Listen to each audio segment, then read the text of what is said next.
Treasure Island, Part 6, Captain Silver.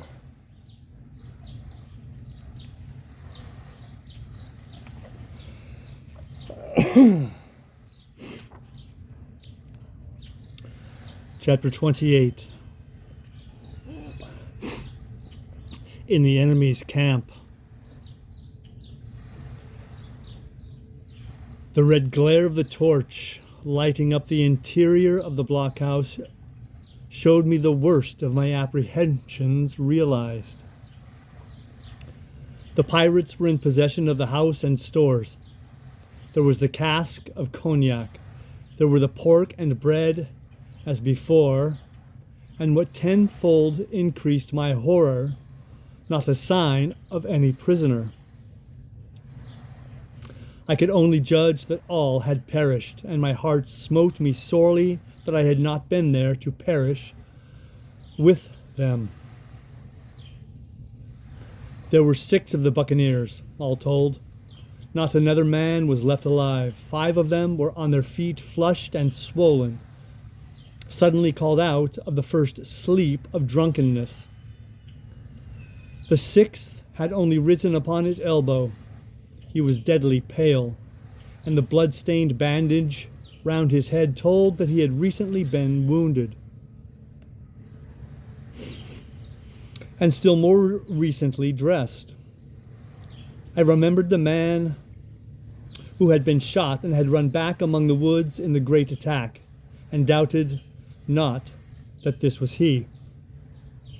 The parrot sat preening her plumage on Long John's shoulder.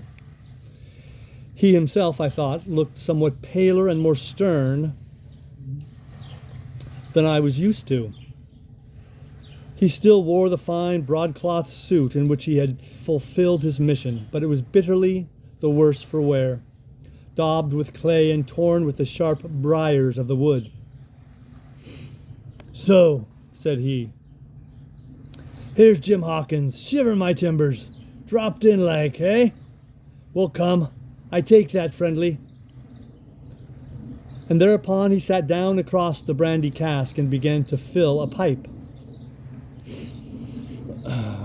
"Give me a loan of the link, Dick," said he, and then, when he had a good light, "That'll do, lad," he added. "Stick the glim in the wood heap, and you, gentlemen, bring yourselves too.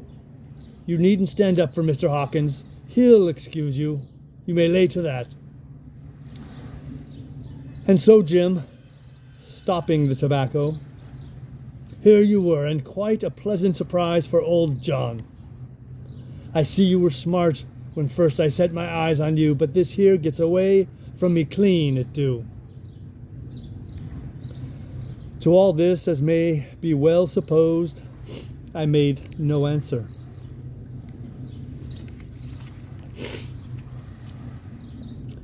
They had set me with my back against the wall, and I stood there looking Silver in the face, pluckily enough, I hope, to all outward appearance, but with black despair in my heart. Silver took a whiff or two of his pipe with great composure, and then ran on again. "Now, you see, Jim, so be as you are here," says he. "I'll give you a piece of my mind. I've always liked you, I have, for a lad of spirit, and the picture of my own self when I was young and handsome. I always wanted you to jine and take your share and die a gentleman, and now, my cock, you've got to. Captain Smollett's a fine seaman, as I'll own up to any day, but stiff on discipline. Duty is duty, says he, and right he is. Just you keep clear of the captain. The doctor himself has gone dead again, you ungrateful scamp," was what he said. And the short and the long of the whole story is about here. You can't go back to your own lot, for they won't have you, and without you start a 3rd ship's company all by yourself, which might be lonely. You'll have to join with Captain Silver. A gap there in Captain Silver's voiceover.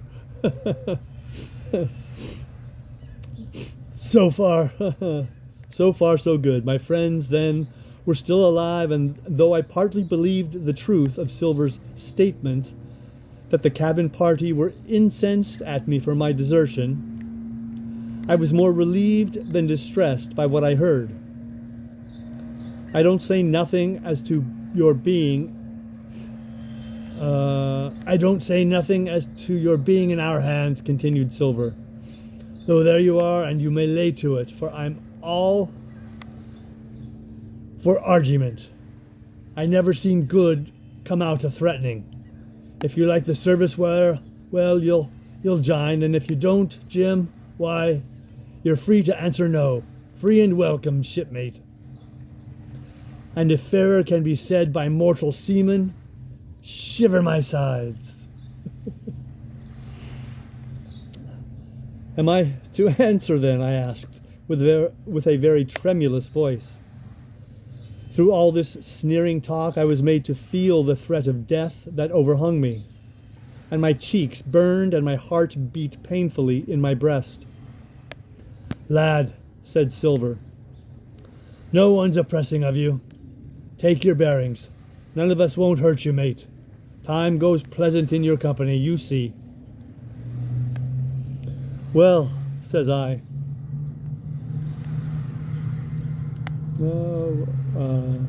Well, says I, growing a bit bolder.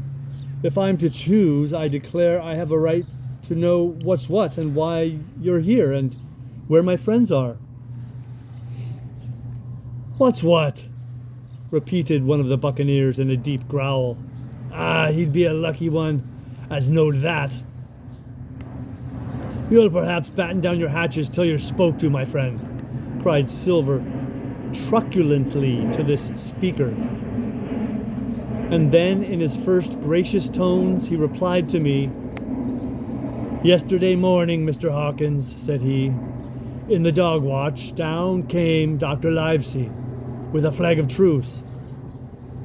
Says he, Captain Silver, you're sold out, ship's gone. Well, maybe we'd been taking a glass and a song to help it round. I won't say no. Leastwise, none of us had looked out. We looked out, and by thunder, the old ship was gone. I never seen a pack of fools look fishier, and you may lay to that, if I tells you that looked the fishiest. Well, says the doctor, let's bargain. We bargained, him and I. Here we are, stores, brandy, blockhouse, the firewood you was thoughtful enough to cut, and in a manner of speaking, the whole blessed boat from Cross Trees to Kielson. As for them, they've tramped, and I don't know where's they are. He drew again quietly on his pipe. Unless you should take it into that head of yours, he went on, that you was included in the treaty. Here's the last word that was said. How many are you, says I, to leave? 4, says he. 4 and one of us wounded. As for that boy, I don't know where he is, confound him, says he. Nor I don't much care, we're about sick of him. These were his words. Is that all? I asked. Well, it's all that you're to hear, my son, returned Silver. And now am I to choose? And now you are to choose, and you may lay to that, said Silver. Well, said I, I'm not such a fool, but I know pretty well what I have to look for. Let the worst come to the worst, it's little I care.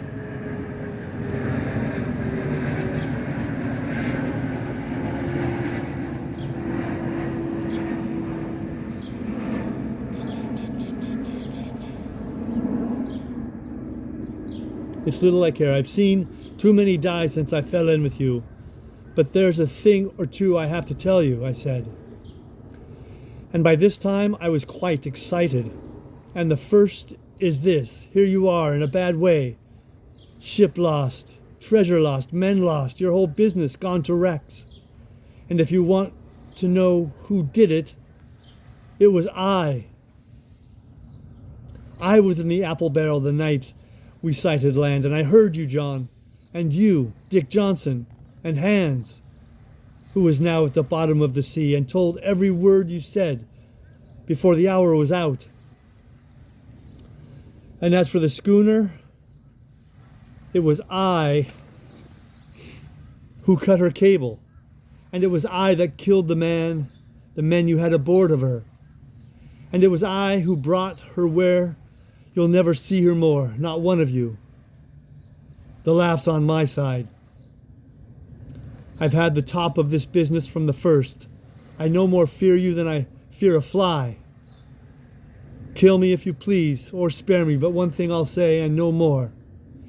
If you spare me, bygones are bygones, and when you fellows are in court for piracy, I'll save you all I can. It is for you to choose.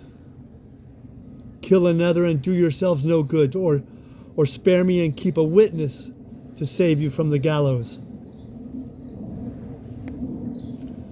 I stopped, for I tell you, I was out of breath, and to my wonder, not a man of them moved. But all sat staring at me like as many sheep. And while they were still staring, I broke out again. And now, Mr. Silver, I said, I believe you're the best man here, and if things go to the worst, I'll take it kind of you to let the doctor know the way I took it. I'll bear it in mind, said Silver, with an accent so curious that I could not, for the life of me, decide whether he was laughing at my request or had been favorably affected by my courage. I'll put one to that, cried the old mahogany-faced seaman Morgan by name, whom I had seen in Long John's public house upon the quays of Bristol. It was him that knowed the black dog. Well, and see here, added the sea cook, I'll put another again to that, by thunder, for it was this same boy that faked the chart from Billy Bones. First and last, we've split upon Jim Hawkins. And here goes, said Morgan with an oath. And he sprang up, drawing his knife as if he had been 20. Avast there, cried Silver. Who are you, Tom Morgan? Maybe you thought you was cap'n here, perhaps, but the powers, but I'll teach you better.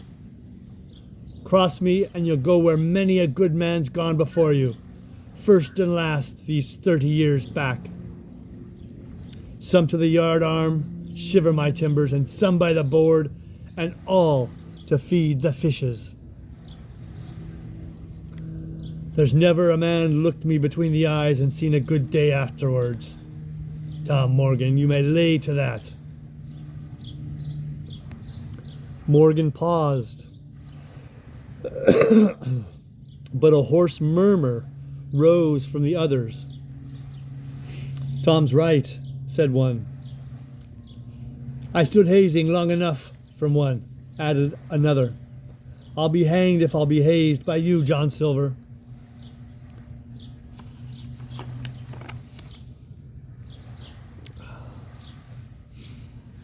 Did any of you gentlemen want to have it out with me? Roared Silver, bending far forward from his position on the keg, with his pipe still glowing in his right hand. Put a name on what you're at. You ain't dumb, I reckon. Him that wants shall get it. Have I lived this many years, and a son of rum puncheon cock his hat athwart my hoss at the latter end of it? Let me reread that sentence. Have I lived this many years, and the son of a rum puncheon cock his hat athwart my hoss at the latter end of it? You know the way. You're all gentlemen of fortune by your account. Well, I'm ready. Take a cutlass, him that dares, and I'll see the color of his inside, crutch and all, before that pipe's empty. Not a man stirred. Not a man answered. That's your sort, is it? He added, returning his pipe to his mouth. Well, you're a gay lot to look at anyway. Not much worth to fight, you ain't. Perhaps you can understand King George's English. I'm capping here by election. I'm capping here because I'm the best man by a long sea mile. You won't fight, as gentlemen of fortune should. Then by thunder you'll obey and you may lay to it. I like that boy now. I never seen a better boy than that. He's more a man than any pair of rats of you in this here house. And what I say is this.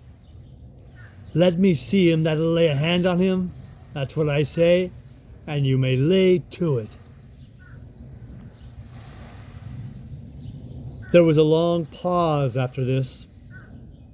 I stood straight up against the wall, my heart still going like a sledgehammer, but with a ray of hope now shining in my bosom.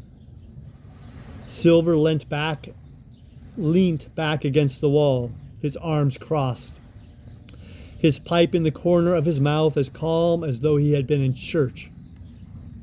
Yet his eye kept wandering furtively, and he kept the tail of it on his unruly followers. They, on their part, drew gradually together towards the far end of the blockhouse, and the low hiss of their whispering sounded in my ear continuously like a stream. One after another they looked up, and the red light of the torch would fall for a second on their nervous faces. But it was not towards me.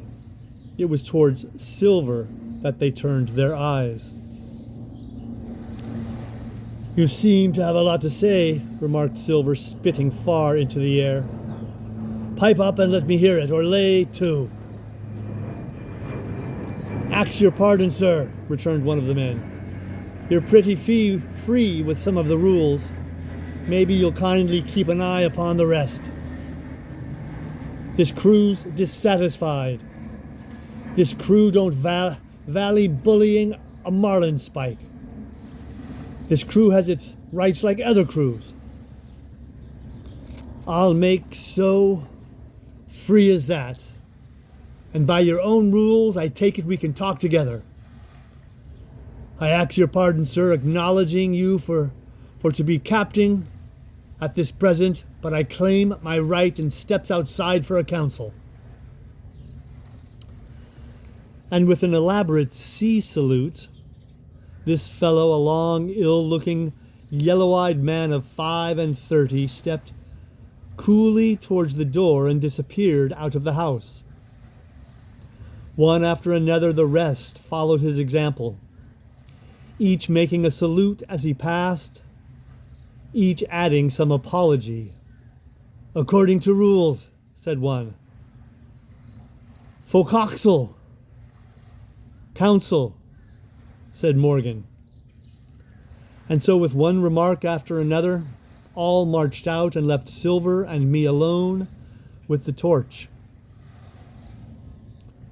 The sea cook instantly removed his pipe.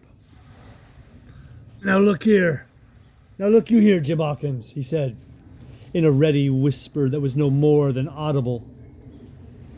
You're within half a plank of death, and what's a long sight worse, of torture.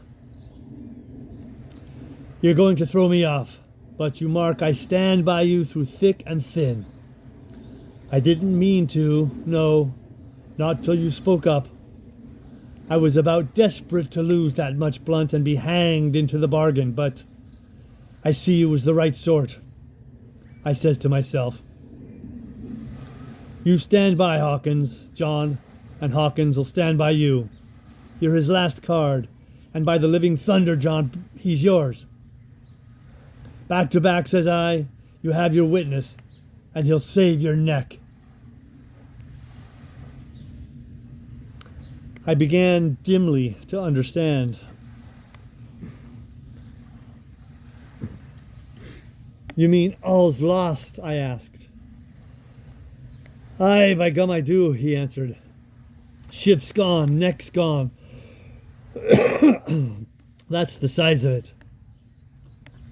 Once I looked into that bay, Jim Hawkins, and seen no schooner. Well, I'm tough, but I gave out.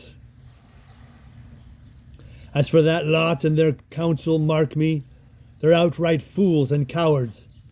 I'll save your life, if so be as I can, from them. But see here, Jim, tit for tat, you saved Long John from swinging. I was bewildered.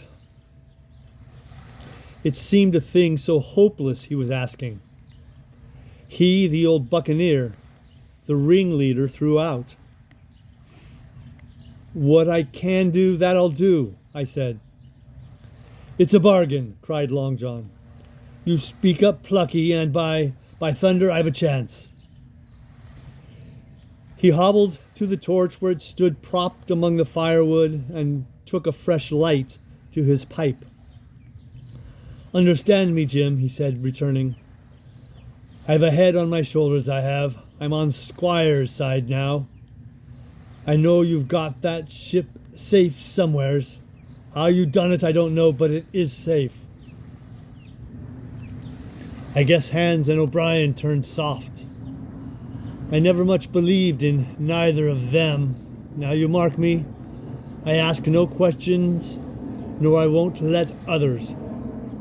I know when a game's up, I do. And I know a lad that's staunch. Ah, you that's young, you and me might have done a power of good together. He drew some cognac from the cask into a tin cannikin. Will you taste, messmate? He asked. And when I had refused, well, I'll take a drain myself, Jim, said he. I need a cocker, for there's trouble on hand. And talking of trouble, why did that doctor give me the chart, Jim? My face expressed a wonder so unaffected that he saw the needlessness of further questions. Ah, well, he did, though, said he. And there's something under that, no doubt.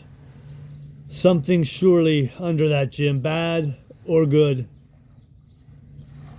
And he took another swallow of the brandy, shaking his great fair head like a man who looks forward to the worst.